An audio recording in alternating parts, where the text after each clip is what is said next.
The Roman Republic was one of the most influential forms of constitutional organization in all of history. But the Republic was not simply born in a day. The Republic is the second phase of Roman history, and it's preceded by what we call the Roman monarchy, the monarchical period. And this period runs from the foundation of Rome, which is traditionally placed in 753 BC, down to the establishment of the monarchy in 509 BC. 250 years of history. An ancient past, an archaic period of Roman history. You'll recall that 750 BC is around the time that Homer is composing his epic poems in ancient Greece. It's the time when the alphabet is imported into the Greek world from the Phoenician colonies in the Near East.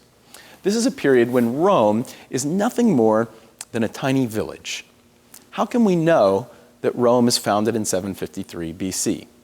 Well, in fact, this is the date that is established by the Romans themselves. And the Romans have a national mythology. They believe that their city is founded by its first king, a man named Romulus. They believe that Romulus himself is a distant descendant from a band of refugees that had fled from the east, from Troy. And very early on in their history, the Romans come to believe that they are somehow part of the broader Mediterranean culture that's told of in the stories of Homer, whose epics tell of the aftermath of the fall of Troy. They tell of the story of the siege of Troy in the Iliad and the return home of Odysseus in the Odyssey. And the legends that Homer tells of in his epic poems are part of the cycle of myth in the Mediterranean. And the Romans, from very early on, want to place themselves and want to understand themselves in terms of this early Mediterranean mythology. And their earliest myths have them descended from Aeneas, one of the Trojans, who, according to the legends, fled from Troy and settled in Italy. And his line intermarried with the local Italians and formed the ancestors of the Roman people. In the 8th century BC, the Romans believed Romulus, along with his twin brother Remus, was born illegitimately to a Vestal virgin who was raped by the war god Mars. They were exposed and, in fact, suckled. They were picked up, adopted, and suckled by a she-wolf. This provides some of the most famous imagery of Archaic Rome, the image of the she-wolf suckling the twin boys, Romulus and Remus. It also places us firmly in the realm of myth. And it's revealing that we don't, in fact, have firm historical fact about the earliest periods of Roman history. The stories, though, are themselves revealing about the nature of Roman ideology. The Romans believe that they're descended from the Trojans, that they're part of this broader Mediterranean world. And in fact, it's true. From the very earliest moments that we can begin to see Roman culture, they are part of a broader Greek Mediterranean world. The Romans believe that they're descended from the war god, Mars, and indeed they will be a peculiarly martial people. The Romans believe that their city is founded in the 8th century BC. Rome is some 15 miles inland on the Tiber River. It's situated on a beautiful and indeed strategic spot, historically founded upon the 7 hills of Rome. And the Romans believe that their founder, Romulus, through some conflict, slew his brother, Remus, and established his sole kingship over this city. Now, it's in fact possible that changes in settlement happened in the middle of the 8th century BC and gave rise to something like a small city. But it's important when you think of the first days of Rome not to imagine the grandeur that you can witness to this day in the beautiful marble ruins of Rome. No, in the middle of the 8th century, Rome is a pathetic cow village, maybe a few hundred people. You would never guess that this city, that this village, would come to exercise dominance over the entire Mediterranean world, that it would conquer the Greeks, and that it would become one of the world's greatest empires. Our knowledge of this early part of Rome is limited to these sorts of myths and what we can reconstruct from archaeology. But it's revealing what the myths have to tell us about the nature of Roman politics in this period.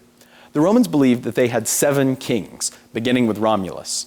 And these kings are themselves associated with different stories.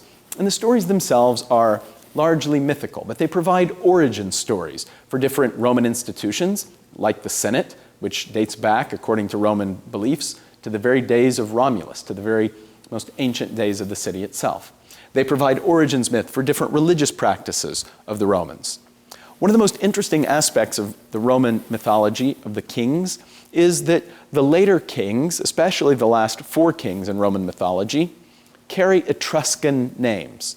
That is, that the names are clearly to be identified with the Etruscans, a civilization that comes to power in what's now Tuscany, north of Rome, at least by the 6th century, if not the late 7th century BC. The Etruscans are a historical mystery. They've left behind inscriptions and a great deal of art and archaeology, but are otherwise relatively obscure in the historical record. But it's clear that Rome, in its very earliest days, is a village or at most a small town that's subject to the power of the Etruscans, who are the clear hegemon in central Italy, to the north of the Romans. And in this period, the Etruscans, and to some extent the Romans, already begin to absorb Greek religion and elements of Greek culture. The Romans live under the power of a foreign domination, foreign kings. Nevertheless, over this time, Rome, we can tell archaeologically, continues to develop its own coherence and its own identity. The 7th of these kings, named Tarquin, would be the last, and he would be overthrown by the Romans when they would establish their republic in an act of revolution that was not only the overthrow of a king, but was also an act of independence, a declaration of independence from foreign dominion. We'll look at the story of the establishment of the Roman Republic, and in particular the account of it that's given by the greatest of the Roman historians of the Republic, a man named Livy. Livy is one of the great Republican theorists, and in fact his history is a great source for the political ideology of Republicanism. And read carefully what Livy has to say about the Roman monarchy. Livy says that the Roman monarchy, the period of living under kings, was necessary because it fostered family ties and a love of soil. That's a profound idea, that the monarchy was necessary to lay the foundations of the republic by establishing family feelings and a love of the soil. In other words, the period of the monarchy consolidated a sentiment of community within the Roman people, family ties, and a love of the soil, so that the Romans came to think of themselves as a community. Indeed, this was the kind of relationship, the kind of society that was necessary for a republic to grow, because a republic requires this kind of communitarian spirit, this willingness to sacrifice for other members of your community. And over the next several lessons, we'll be exploring what community means for a theory of justice. What do you owe to other people? But note already here that one of the great theorists of republicanism believes that the monarchy itself is necessary because it lays the foundations for these requirements for republicanism: family feelings and love of the soil.